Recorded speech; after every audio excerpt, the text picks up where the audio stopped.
Rajiv Gandhi university में जो hostel का एडमिशन प्रोसेस है वो कैसे कैसे रहेगा, वो सारा चीज़ आज हम इस वीडियो में हम जानने की कोशिश करेंगे। और हॉस्टल तो सबसे पहले आपको फॉर्म फिलअप करके हॉस्टल के लिए अप्लाई करना होता है। तो उसमें आपको मेरिट बेसिस पे देखा जाता है। अगर आप सिलेक्ट हो जाते हैं तो आपको क्या करना पड़ता है, फ़ीस वगैरह पे करना होता है।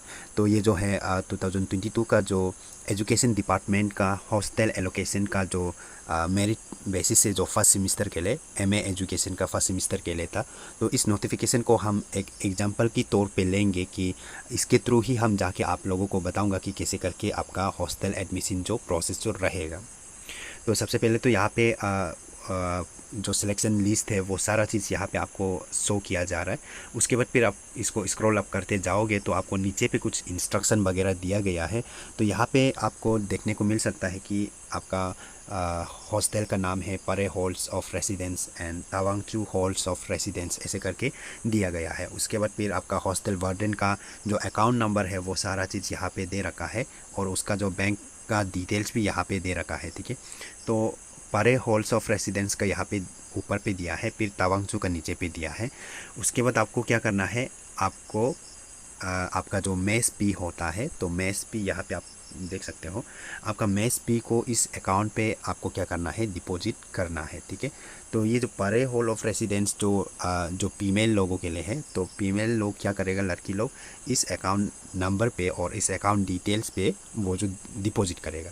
तो इसको कहाँ डिपॉजिट करेगा बोलने से, आप जो राजीव गांधी यूनिवर्सिटी में जो एकेडमिक ब्रांच है, जो एडमिनिस्ट्रेटिव ब्लॉक है, उसमें आपको बड़ौदा बैंक का जो वो वहाँ पे मिल जाएगा। तो वहाँ पे आप चालान बार के आप वहाँ पे भी डिपॉजिट कर सकता है, या फिर आप डायरेक्ट अपना ऑनलाइन से गूगल पे, फ़ोन पे, पेटीएम जो भी है उससे भी आप पे कर सकते हो। लेकिन एक बार आप हॉस्टल वार्डन से कंफर्म कर लीजिए। ठीक है, क्योंकि कोई कोई हॉस्टल वार्डन आपको बैंक में डायरेक्ट जमा करने के लिए, चालान भरने के लिए ऐसे कहा जाता है, और कोई कोई डायरेक्ट ऑनलाइन ऐसे करने दिया जाता है।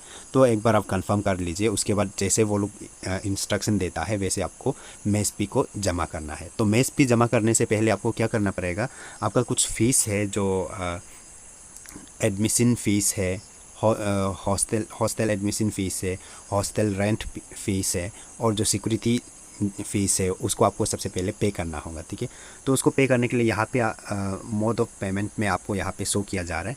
तो मेस भी आपका 11,200 आपको हॉस्टल वार्डन का अकाउंट पे डिपॉजिट करना है। उसके बाद जो आपका हॉस्टल एडमिशन फ़ी और हॉस्टल रेंट और सिक्योरिटी डिपॉजिट आपका 2,700 बनता है, तो उसको आपको कहाँ पे पे करना होगा, इस पे विजिट करके पे करना होगा। तो यहाँ पे आपको rgu.ac.in/payments करके है, तो इसको आप डायरेक्ट कोई भी ब्राउज़र पे टाइप करके सर्च करोगे तो आपको मिल जाएगा। तो इसका लिंक मैं इस वीडियो के नीचे डिस्क्रिप्शन बॉक्स पे भी डाल दूँगा। तो उसके थ्रू भी आप जाके डायरेक्टली पे कर सकते हो अगर आप हॉस्टल के लिए सिलेक्टेड हो चुका है। तो उसके बाद इसका जो फ़ी स्ट्रक्चर आप यहाँ पे नीचे पे देख सकते हो। ठीक है, यहाँ पे देख सकते हो। तो मैं आपको दिखाऊंगा कि कैसे इस वेबसाइट पे अगर हम विजिट करते हैं तो वहाँ पे कैसे आपको शो किया जाएगा। ठीक है, तो सबसे पहले करना क्या है, आपका अपना मोबाइल फ़ोन, कंप्यूटर, लैपटॉप जो भी है आपके पास, उसमें आपको कोई भी एक ब्राउज़र खोल लेना है, गूगल क्रोम ब्राउज़र और जो भी है आपके पास वहाँ खोल लेना है। खोलने के बाद आपको क्या करना है, वहाँ पे टाइप करना है rgu.ac.in और आपको एक स्लैश देना है, फिर आपको पेमेंट टाइप करना है, पेमेंट ऐसे टाइप करके आपको सर्च करना है। तो जैसे ही आप ऐसे सर्च करोगे तो आपको यहाँ पे कुछ इस तरह से शो किया जाएगा इंटरफेस। जो आपको यहाँ पे एक दो ऑप्शन देखने को मिल रहा है, एक जो सिंगल बेडेड और एक जो डबल बेडेड।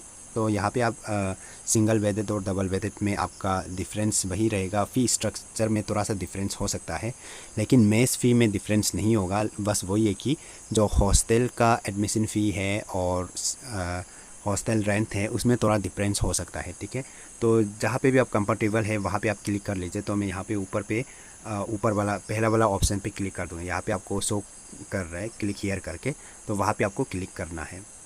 तो जैसे ही आप उस पर क्लिक करोगे तो आपका जो नेक्स्ट इंटरफेस कुछ इस तरह से आएगा। तो यहाँ पे आपको क्या करना है, अपना नाम यहाँ पे सही से भर देना है, आपका ईमेल आईडी सही से भर देना है, फिर आपका मोबाइल नंबर भर देना है।